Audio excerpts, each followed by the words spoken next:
Hey, friend, and welcome back to the podcast. Today, we are tackling a challenge that every service provider runs into at some point.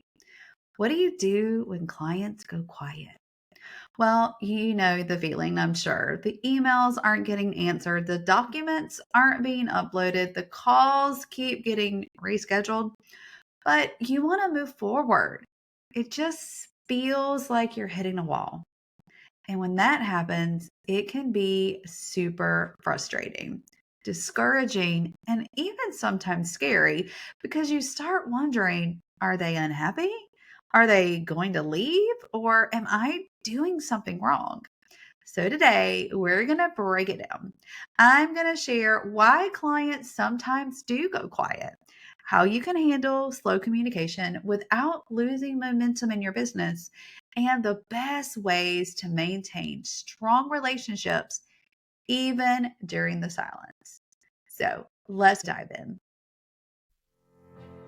Hey there, bookkeepers. Welcome to the Rescue My Bookkeeping Business podcast, your go-to resource for building a thriving and successful bookkeeping business. I'm Stephanie, your host and bookkeeper business bestie, here to guide you every step of the way. Each week, we'll dive into actionable tips, industry insights, real-world advice, and inspiring stories designed to help you work smarter, grow faster, and achieve the freedom and success you've been working toward. Plus, we'll have incredible guest interviews to help you take your bookkeeping business to the next level. Let's turn your big vision into your reality. It all starts here.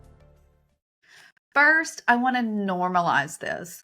Clients go quiet for all sorts of reasons, and most of the time, it has nothing to do with you.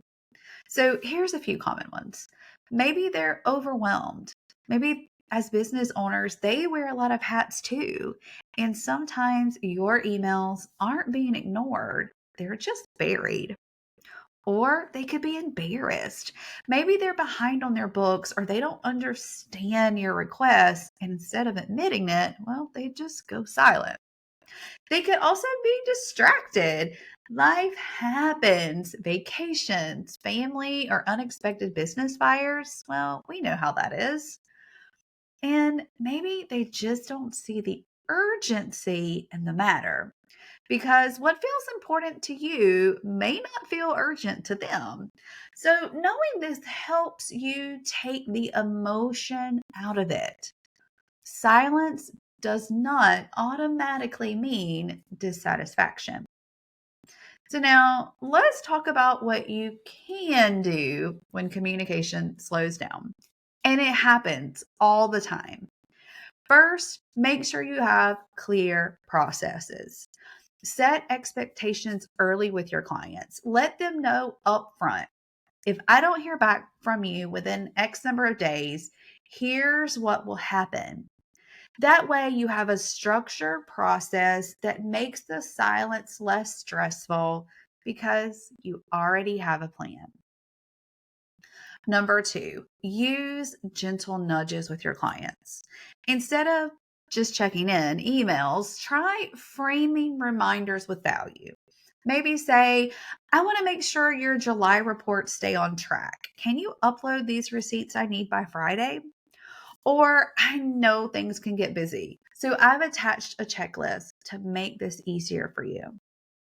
And number three, automate where possible.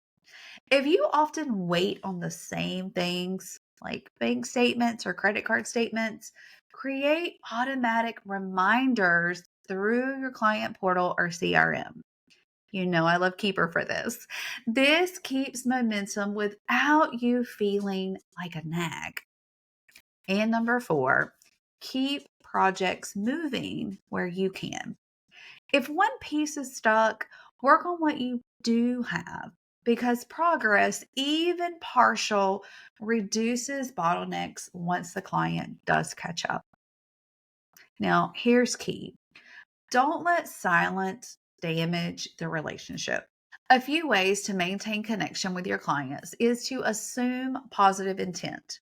Instead of getting resentful, remind yourself They're likely overwhelmed, not ignoring you. It's not personal.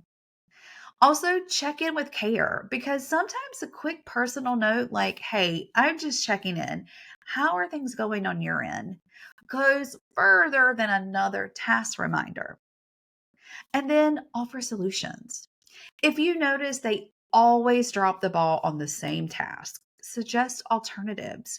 Maybe they need a monthly call instead of weekly emails.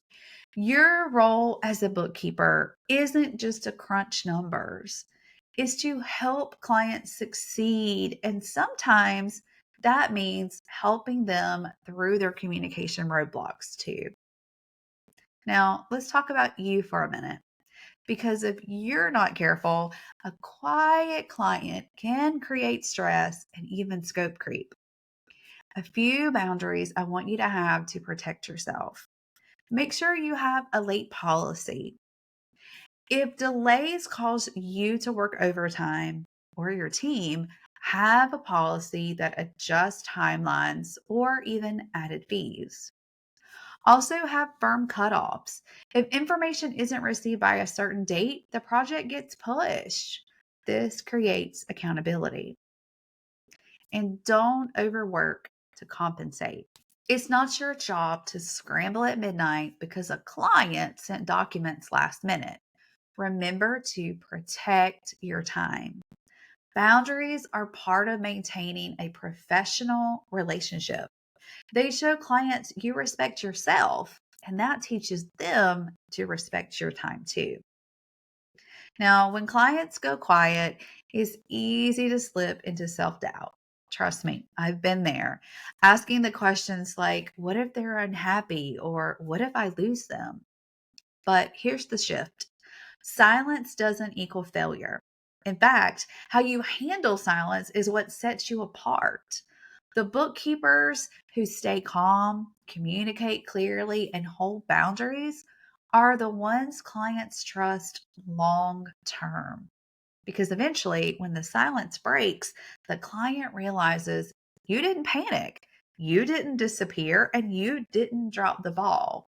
You were steady. And that steadiness, that's what builds loyalty. So, what should you do the next time a client goes quiet? Remember, it's usually not about you.